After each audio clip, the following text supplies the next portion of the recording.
అమ్మ శ్వేత, నువ్వేం కంగారు పడకు. ఆరు నూరైనా సరే ఈ దేవుడి సమక్షంలో నీ పెళ్లి జరుగుతుంది. నువ్వు కంగారు పడాల్సిన అవసరం లేదు. అన్నయ్య, నిజంగా జరుగుతుందా అన్నయ్య? ఖచ్చితంగా జరుగుతుంది. మీ అన్నయ్య మాట వినమ్మా. అంతలో జీవన్కి ఫోన్ కాల్ వస్తుంది. నువ్వు ఇక్కడికి ఎందుకు వచ్చావు? నేను ఇప్పుడే వస్తున్నానుండు అని అంటూ జీవన్ వెంటనే అక్కడి నుండి వెళ్తూ ఉంటాడు. ఇక మరోవైపు రూప చాలా బాధపడిపోతూ ఉంటుంది. ఇక అప్పుడే దీపక్ విజయాంబిక దగ్గరికి వస్తాడు.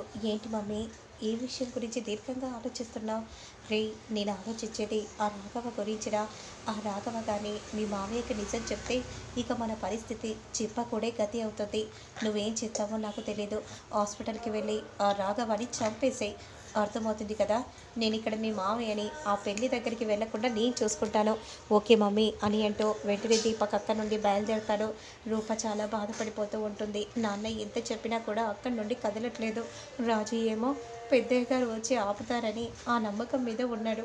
నానేమో ఇక్కడి నుండి కదలట్లేదు. ఏం చేయాలో నాకు అర్థం కావట్లేదు అని చాలా బాధపడిపోతూ దీర్ఘంగా ఏడుస్తూ ఉంటుంది. అమ్మ, పెళ్లి కూతురు పెళ్లి కొడుకును తీసుకొని రండి, ఇక పూజ మొదలు పెడదాం. సరే పంతులు గారు అని అంటూ ముత్యాలు అక్కడి నుండి వెళ్తూ ఉంటే మరోవైపు శ్వేత దీర్ఘంగా ఆలోచిస్తూ ఉంటుంది. ఆమె శ్వేత, ఇక్కడ ఉన్నావమ్మా, పంతులు గారు రమ్మంటున్నారు. ఎందుకత్తయ్య? పూజలో కూర్చోవాలి కదమ్మా, ఇప్పటికే చాలా ఆలస్యమైంది, పదమ్మా. సరే అత్తయ్య, పదండి. కానీ అత్తయ్య, ఒక్క మాట. ఏంటమ్మా? రాజుకు ఈ పెళ్ళి ఇష్టమేనా? ఇష్టమే అమ్మా, అందుకే కదా ఒప్పుకున్నాడు. నువ్వేం కంగారు పడకు అనే విధంగా అంటూ శ్వేతను అక్కడి నుండి తీసుకెళ్తూ ఉంటే మరోవైపు రాజు రూపకి ఫోన్ చేస్తారు. హలో రాజు, చెప్పు రాజు. అమ్మాయి గారు పెద్దయ్య గారు బయలుదేరారా? ఇంకా లేదు రాజు, నాన్న ఇక్కడే ఉన్నాడు. నువ్వేమో వస్తారని అంటున్నావు. ఇంకా పెళ్ళికి చాలా సమయం ఉంది అమ్మాయి గారు. ఒక్క క్షణం చాలదా? ఆ ఒక్క క్షణం కోసం నేను నరకం అనుభవిస్తున్నాను. నిజంగా ఈ పెళ్ళి ఆగుతుందా రాజు? ఖచ్చితంగా ఆగుతుంది అమ్మాయి గారు, మీరేం కంగారు పడకండి అని రాజు రూపకి చెప్తూ ఉంటాడు. ఇక మరోవైపు, నువ్వు ఇక్కడికి ఎందుకు వచ్చావు? ఇక్కడ రాజు ఉన్నాడు. రాజు కానీ నిన్ను చూశాడంటే గుర్తుపడతాడు కదా. నువ్వు అసలే ఒక రిపోర్టర్. అమ్మాయి గారు ఒక్క నిమిషం. రిపోర్టర్ జీవంతో ఏదో మాట్లాడుతున్నాడు. ఏంటి రాజు నువ్వు అంటుంది? అవునమ్మాయి గారు అని అంటూ వెంటనే వెళ్ళి ఆ జీవన్ మాట్లాడుతున్న మాటలని వింటూ ఉంటాడు రాజు. సార్, ఆ కంపెనీని కూల్చేశాం సార్. యాజ్ ఏ రిపోర్టర్గా కూడా అందులో ఎలాంటి తప్పు లేదని రిపోర్టింగ్ ఇచ్చాం. ఇప్పుడు డబ్బు కోసం వస్తే ఇలా మాట్లాడుతున్నారేంటి? ఇక్కడ నా చెల్లి పెళ్ళి జరుగుతుంది. రాజు చూస్తే అసలుకే మోసం వస్తుంది. ముందు నువ్వు ఇక్కడ నుండి వెళ్ళు, నీ దగ్గరికి డబ్బులు వస్తాయి. సరే సార్ అని అంటూ అక్కడి నుండి వెళ్తూ ఉంటే, అంటే ఇదంతా వీడి ప్లానా, శ్వేత ప్లానా? పెద్దయ్య గారు ఇందులో ఇన్వాల్వ్మెంట్ అయి లేరన్నమాట.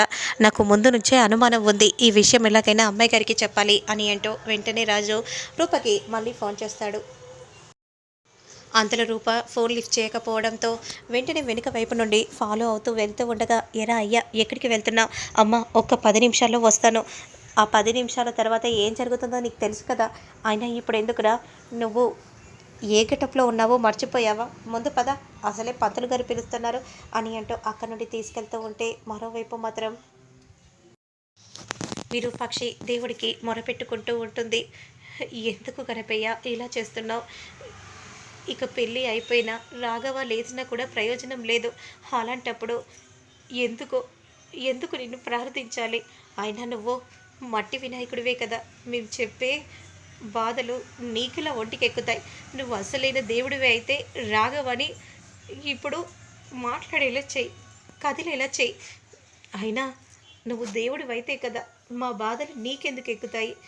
మేమే నువ్వు దేవుడివని పూజిస్తున్నా, అంతే కదా, అందుకే కదా ఇలా చేస్తున్నా అని అంటూ, అయినా నిన్ను కాదు పూజించే బదులు ఆ రాఘవాన్ని బ్రతిమిలాడుకున్నా కూడా ఆ రాఘవ లేస్తాడేమో అని అంటూ విరూపాక్షి అక్కడి నుండి వెళ్తూ ఉంటుంది.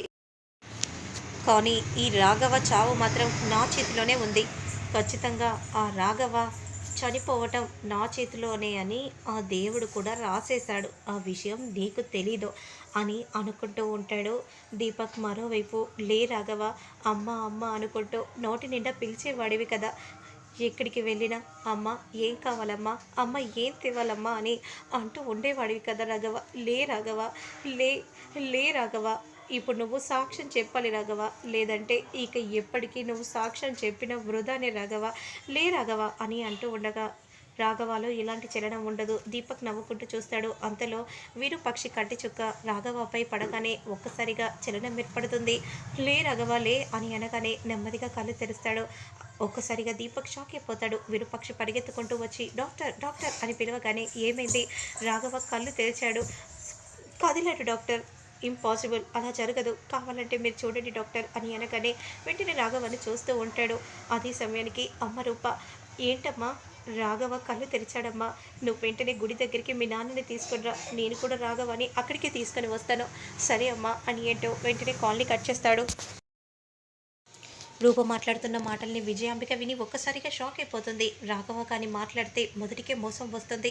రాఘవాన్ని ఎంత త్వరగా వెళితే అంత త్వరగా చంపేయమని చెప్పాలి అని విజయాంబిక అనుకుంటూ ఉంటే, మరోవైపు నన్ను క్షమించు దేవుడా, ఏదో కోపంలో అనేశాను, నువ్వు నిజమైన దేవుడివే అని నిరూపించావు అనే విధంగా అనుకుంటూ చాలా సంతోషపడిపోతూ ఉంటుంది. డాక్టర్, నేను ఇప్పుడు గుడికి తీసుకెళ్ళాలి. ఇప్పుడు లేదమ్మా, తీసుకెళ్ళడం కుదరదు. కానీ మీరు చెప్పింది నిజమే, తనలో చలనం ఏర్పడింది. కానీ ఇప్పుడు ఆ రాఘవ లేకపోతే ఇక నా జీవితమే ఉండదు. అయితే తీసుకెళ్ళండి, మీకు అంబులెన్స్ ప్రొవైడ్ చేస్తాము, అందులో ఆ రాఘవని తీసుకెళ్ళండి. సరే డాక్టర్ అని విధంగా అనగానే దీపక్ షాక్ అయిపోతాడు ఆ మాటలన్నీ విని. చంపాలని వస్తే ఇలా జరిగిందేంటి అని అనుకుంటూ ఉండగా మరోవైపు నాన్న నాన్న ఆ రాఘవ కళ్ళు తెరిచాడంటే నాన్న మీతో సాక్ష్యం చెప్పాలి కదా నాన్న, అమ్మ తప్పు లేదని. పదండి నాన్న, గుడి దగ్గరికి వెళ్దాం. పదండి నాన్న, ఎందుకంటే మీరు అమ్మ తప్పు చేయలేదని పక్కకు పెడితే రాఘవ చెప్పే సాక్ష్యం మీరు వినాలి కదా నాన్న. అందుకే నాన్న. ఎందుకు రూపా, ఎందుకు నా తమ్ముడిని ఇబ్బంది పెడతావో? నా తమ్ముడు సీఎం, ఆ విరూపాక్షి వెళ్తే నా తమ్ముడు రావడం ఏంటి? అసలు ఇదంతా జరగడానికి కారణమే నువ్వు అని కోపంగా రూప అనగానే, రూప నోరు అదుపులో పెట్టుకొని మాట్లాడు, ఎందుకు అలా మాట్లాడుతున్నావు? మరి ఎందుకు నాన్న మీరు రావడానికి? ఎందుకు అటు చెప్తుంది? నేనెక్కడికి రాను, తను పిలిస్తే నేనెందుకు రావాలి? అయినా గుళ్ళో తన కాలు అడిగి పెడితేనే పవిత్రమైన చోటు కుప్ప కూలుతుంది. అలా కుప్ప కూలటం నాకు ఇష్టం లేదు.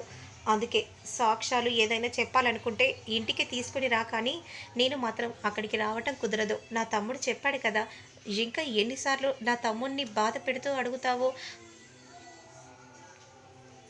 చెప్తారద్దయ్య, అందరి బండారాలు బయట పెట్టే సమయం ఓ రోజు వస్తుంది అని అంటూ కోపంగా వెళ్తూ ఉంటుంది. హలో రాజు, ఏమైంది అమ్మాయి గారు? ఆ రాఘవ కళ్ళు తెరిచాడు రాజు అని అనగానే చాలా సంతోషపడిపోతూ ఉంటాడు.